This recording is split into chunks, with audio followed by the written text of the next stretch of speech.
कहते हैं जनाब कि मोहब्बत और जंग में सब जायज़ है। ये मुहावरा मैं क्यों कह रहा हूँ? पाकिस्तान क्रिकेट बोर्ड के कुछ हालात ऐसे ही चल रहे हैं। एक सर जंग स्टार्ट है इस वक्त new chairman Pakistan cricket board और पाकिस्तान के मौजूदा कैप्टन के दरमियान टीम सिलेक्शन के हवाले से। कहा जा रहा है बाबर आजम को जनाब टेस्ट क्रिकेट की कप्तानी से हटाया जाएगा और रिजवान को न्यू कैप्टन नॉमिनेट किया जाएगा। इसके पीछे मुहर्रिकात क्या हैं, क्यों ऐसा किया जा रहा है और क्या बाबर आजम का भी कोई रिएक्शन आएगा?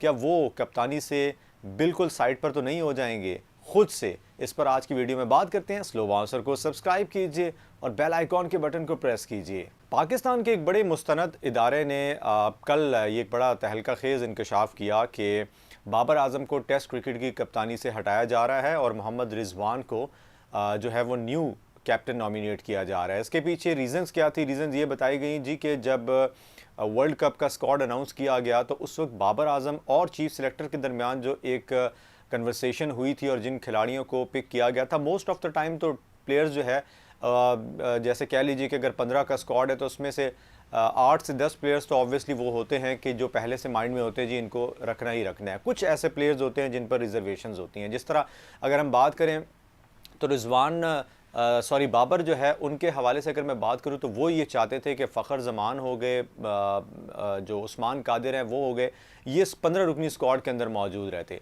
बट ऐसा नहीं हो सका और दोनों जो है वो रिज़र्व में चले गए। जबकि प्लेयर्स लाइक खुशदिल शाह और जनाब अगर हम बात करें तो आसिफ अली को जो है वो इंक्लूड किया गया, सुहेब मकसूद को इंक्लूड किया गया, जबकि बाबर सुहेब के हक़ में भी नहीं थे। खबरें ये सामने आई कि इस चीज़ पर बाबर आजम और रमीज़ राजा के दरमियान फ़ोन पर बात हुई। बाबर ने उनको फ़ोन किया और उनसे इस चीज़ के हवाले से डिस्कस किया कि वो इन प्लेयर्स को जो है वो रखना चाहते थे, लेकिन ऐसा नहीं हो सका। जिस पर रमीज़ राजा ने इस चीज़ को काफ़ी माइंड किया, काफ़ी नाला नज़र आए और उन्होंने जनाब बाबर आजम से कहा कि आप अपनी क्रिकेट पर फोकस करें।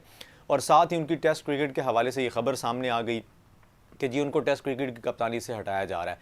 अब इस पूरे सिनेरियो में मुझे सेठी साहब, नजम सेठी साहब की एक बात बड़ी याद आई। उन्होंने एक मरतबा कहा था एक चैनल पर बैठ कर कि मैं कभी भी पाकिस्तान के जो एक्स क्रिकेटर्स हैं उनको पीसीबी में किसी बड़े ओहदे पर जो है वो कभी भी नॉमिनेट ना करूं। उसके पीछे उन्होंने रीज़न ये बताई थी कि भाई इनके ईगो ही नहीं ख़त्म होती।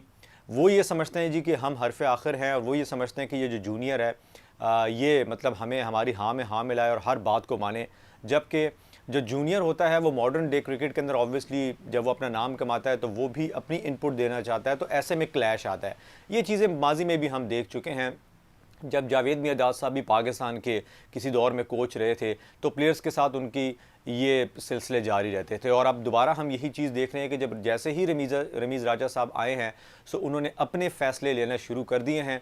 और ऐसे फ़ैसलों में जब आप टीम के कप्तान को, जो कि आपके दुनिया के नंबर वर्ल्ड इस वक्त बैट्समैन जाने पहचाने जाते हैं, इस तरह की सिनेरियोज़ के अंदर ऑब्वियसली उनकी अपनी एक ईगो होगी। अब मुझे ये खौफ और ये डर लग रहा है कि कहीं ऐसा ना हो कि बाबर आजम फ्रस्ट्रेशन के अंदर कि जब उनके डिसीजन नहीं माने जा रहे वो स्ट्रेट अवे पाकिस्तान की हर तर्ज की क्रिकेट से जो है वो कप्तानी से अलहदा हो जाए, यानी वनडे की कप्तानी भी छोड़ दें और T20s की कप्तानी भी छोड़ दें।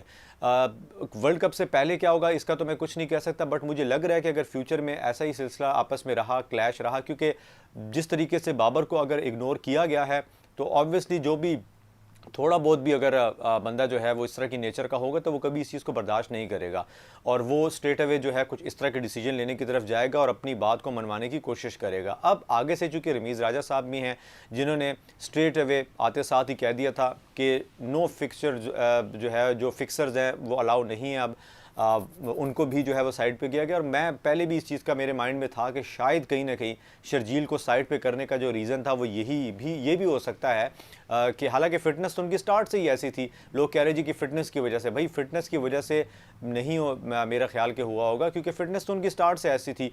ये एक क्लियर मैसेज था रमीज़ राजा साहब की जानिब से कि भाई जिन लोगों ने भी किसी किस्म की इन्वॉल्वमेंट रखी हुई है वो अब उनके लिए तो दरवाजे बंद हैं।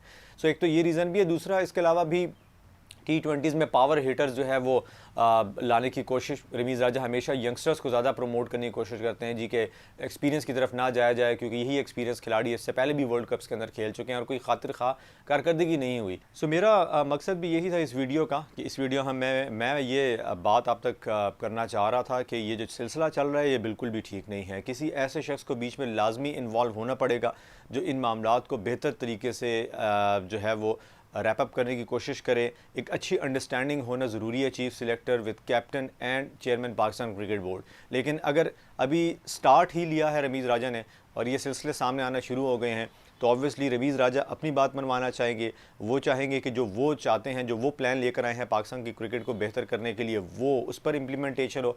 जबकि बाबर आजम जो है उन्होंने जब बेड़ा उठाया कप्तानी का, तो वो ये चाहेंगे कि वो अपने तर्ज पर जो है अपनी टीम जो वो चाहते हैं कि ये प्लेइंग 11 ग्राउंड में जाके लड़े, वो उसको आगे लेकर आना चाहेंगे। सो इस सर जंग में किसकी जीत होती है, इस सर जंग में जिसकी भी जीत हो, पाकिस्तान की क्रिकेट को नुकसान नहीं होना चाहिए।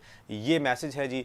होपफुली आपको वीडियो पसंद आई होगी। कमेंट सेक्शन में कीमती राय का इजहार कीजिए। इंशाल्लाह आपसे फिर मुलाकात होती है। अल्लाह हाफिज़।